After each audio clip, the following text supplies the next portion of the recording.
Assalamualaikum warahmatullahi wabarakatuh. Kembali lagi dengan saya Dafan Mulifa di Mulifa Channel.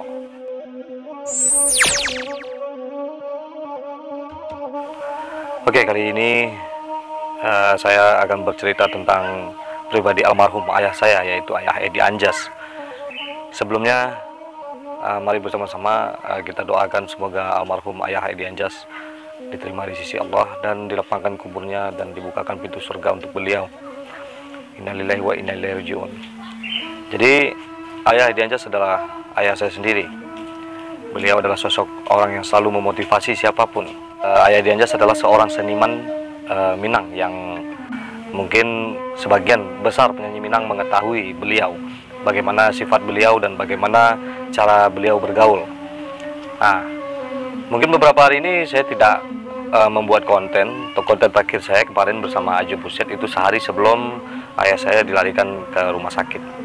Saya akan bercerita tentang ayah saya dari mulai kecil sampai beliau sudah tidak ada. Jadi ayah lahir pada tahun 1957. Di dalam KTP beliau dilahirkan pada tanggal 6 Juni tahun 1957 dan meninggal pada 7 Agustus 2021. Jadi waktu ayah kecil, ayah adalah seorang yang mungkin tubuhnya tidak juga begitu sehat seperti orang-orang lainnya. Ya, maklum lahir pada masa bergejolak setahun sebelum terjadinya peri-peri. Jadi untuk makan pun sulit, orang tua ayah pun sulit untuk mencari nafkah. Kakek saya adalah seorang guru ketika itu, guru tua, mungkin tidak beberapa banyak sekolahan. Ayah dari kakek saya adalah seorang guru pertama di Kabupaten Solo zaman Belanda. Kakek saya bernama Abdul Munir dan ayah saya bernama asli Mulyadi dan bergelar Sultan Marajo. Nah, ketika ayah tumbuh dewasa, mungkin karena dulu waktu kecil beliau kesulitan ekonomi. Jadi zaman dulu itu jika ada orang-orang yang susah, jika ada orang-orang yang mungkin ekonominya terpuruk, itu mudah saja dibully oleh anak-anak yang mempunyai harta lebih. Jadi di sini perjuangan ayah dimulai. Ayah seringkali dibully orang karena ekonomi keluarga yang tidak bagus. Jadi ayah itu punya saudara mungkin sekitar 4 atau 5 yang laki-laki ya. Itu semuanya sudah meninggal dalam keadaan masih muda. Mungkin ada yang baru berumur 25 tahun, ada yang berumur 27 tahun, ada yang umur 30 tahun. Nah, ayah saya sendiri satu-satunya yang berumur panjang dan akhirnya dipanggil juga oleh Sang Khalik. Jadi mau kapanpun kita akan berpulang ke rahmatullah. Dan ayah saya meninggal pada usia 64 tahun. Jadi setelah beranjak dewasa, ayah saya pergi merantau sekitar tahun 1970-an. Merantau dan semuanya sudah dicoba oleh ayah.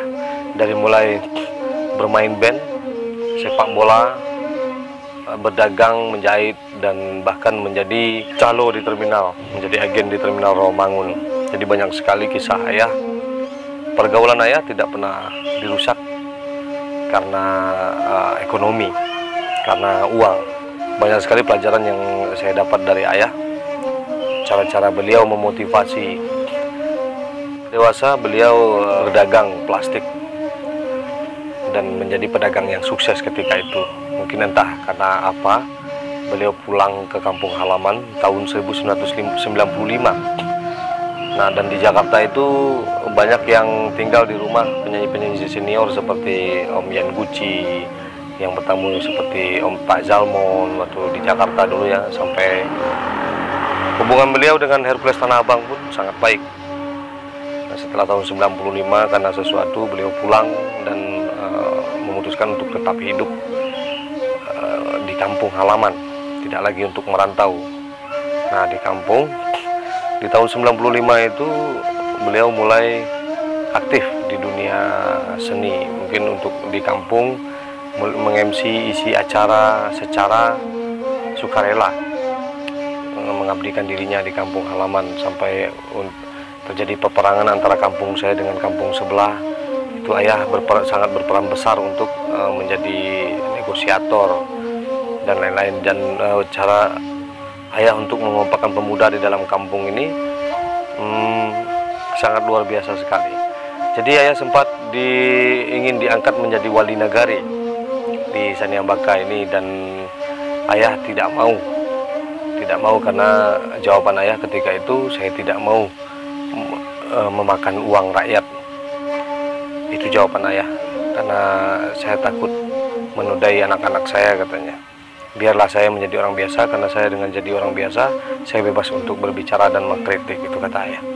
Akhirnya ayah terjun langsung dalam pembuatan musik lagu yang pertamanya, yaitu waktu itu masih kaset, dan penyanyi-penyanyi yang pernah dibawanya itu yang pertama itu Vivi dan Fenty, Widya Rizky, dan lain-lain. Beliau kerjasama dengan Planet Record. Planet Record itu Uncu namanya, kita memanggilnya Uncu, dan beliau sudah lebih dulu pergi. Nah, setelah itu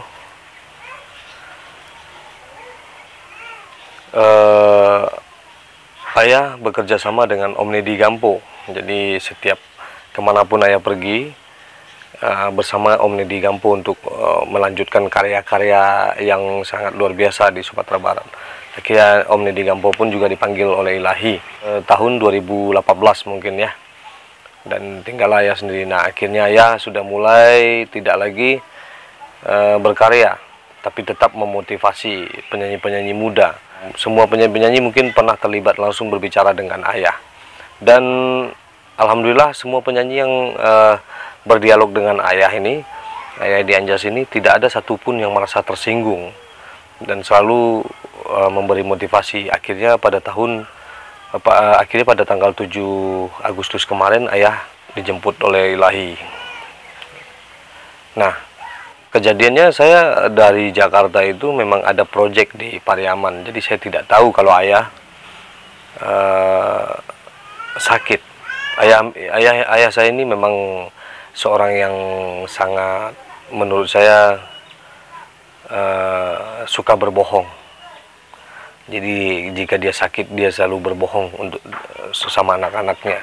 Jika dia terasa ada sesuatu, dia selalu berbohong, dia selalu mengatakan tidak, dan pura-pura sehat.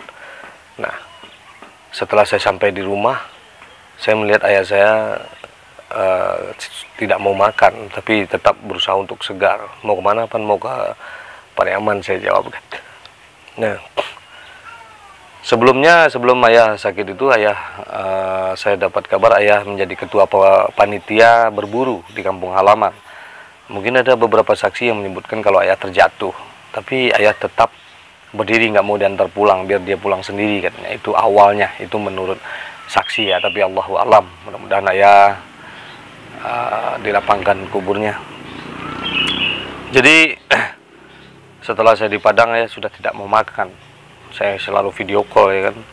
Nah, akhirnya pada hari Jumat jam 7:30 malam ayah saya dibawa rumah sakit, yang sebelumnya ketemu sama Yona Irma. Ada acara waktu itu kan. Ayah saya dibawa ke rumah sakit dan dirawat. Nah, setelah dari IGD menuju ke ruang lain, ayah saya mengembuskan nafas terakhirnya. Alhamdulillah, beliau berulang kali menyebutkan kata Allah, Allah, Allah. Dan itulah kisah perjalanan ayah sedikit yang saya ketahui. Jadi ada beberapa filosofi yang sangat berkesan di hati saya.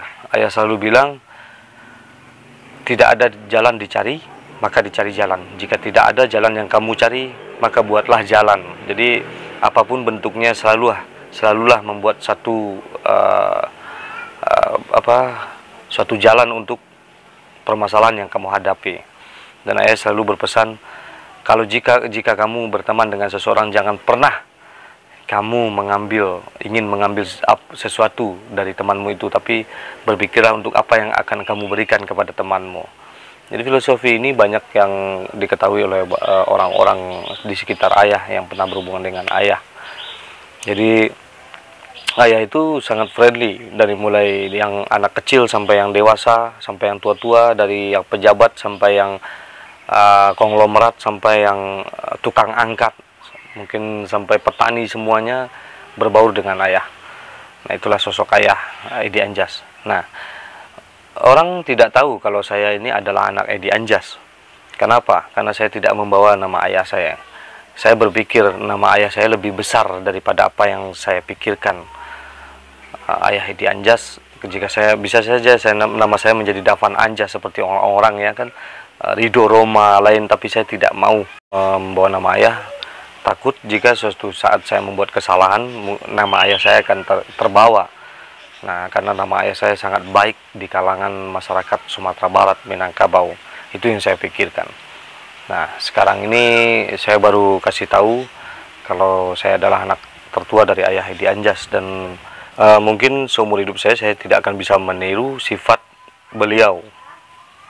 Mungkin saya tidak akan bisa menjadi beliau. Tapi setidaknya saya berusaha sebaik mungkin untuk bisa mengikuti amanah-amanah beliau menjadi orang baik. Doakan saja ya. Jadi ayah lahir di Saniambaka, di Kabupaten Solo, Sumatera Barat.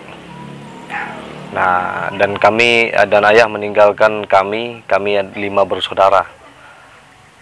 Dan saya laki-laki satu-satunya dari 5 bersaudara, dan mama saya yang ditinggalkan. Jadi mungkin berantakan ya cara saya ngobrol, cuman itulah bagaimana cerita tentang ayah. Nah, saking besarnya nama ayah, saya tidak ingin merusak nama ayah atau mendompleng, menumpang dari nama ayah. Akhirnya mungkin pada suatu saat orang tahu kalau saya adalah anak ayah ketika saya berbicara dengan ayah di suatu konten. Ya, seperti itulah. Jadi mungkin buat teman-teman yang mengetahui dengan ayah Edi Anjas, seorang seniman besar, dan orang Sumatera Barat menyebutnya dengan sebutan ayah. Karena ayah adalah suatu panggilan yang sangat dipertanggungjawabkan, yaitu adalah orang tua. Bagi yang kenal, saya mohon minta doanya semoga ayah dilapangkan kuburnya, dicabut segala dosa-dosanya, dilapangkan, diterima di sisi Allah, dibukakan pintu surga sebesar-besarnya. Dan jika ingin melihat konten-konten ayah, ada banyak di YouTube ya, mudah-mudahan saja. Jadi buat teman-teman semuanya, mari kita selalu kompak, selalu friendly seperti apa yang dikatakan oleh ayah saya. Jika kamu berteman dengan seseorang, maka berpikirlah untuk apa yang kamu berikan ke orang tersebut. Jangan berpikir untuk apa yang akan kamu ambil dari orang tersebut. Oke bro, ini kisah tentang ayah Edi Anjas. Ayah bernama asli Mulyadi bin Munir, yang lahir pada tahun 1957 pada 6 Juni dan meninggal pada 7 Agustus 2021. Semoga amal ibadah beliau diterima. Oke, seperti biasanya, majulah Minangkabau, majulah Indonesia, bersama saya Dafan Mulifa di Mulifa Channel. Assalamualaikum warahmatullahi wabarakatuh. Di ada ayah begitu tadi, karena ayah Marato ndak seniman hebat, jadi kalau ada orang minta lagu ya sudahlah, pakai aja lah. Tapi kini jadi masalah, jadi lagu-lagu ayah kan dipatenkan orang lain. Iya, kan itulah. Dipatennya dan lain, tapi dia tidak marah. Mudah-mudahan di akhirat dia ambil NT. Sampean dan Palu ya, sampean, seni itu bukanlah untuk persaingan. Seni itu adalah kebersamaan. Orang pintar itu tidak pernah tersaingi. Kenapa? Karena dia tidak ingin bersaing, hanya berkarya dan berkarya. Itu seni. Jadi kalau seni dianggap persaingan, tidak pernah sukses.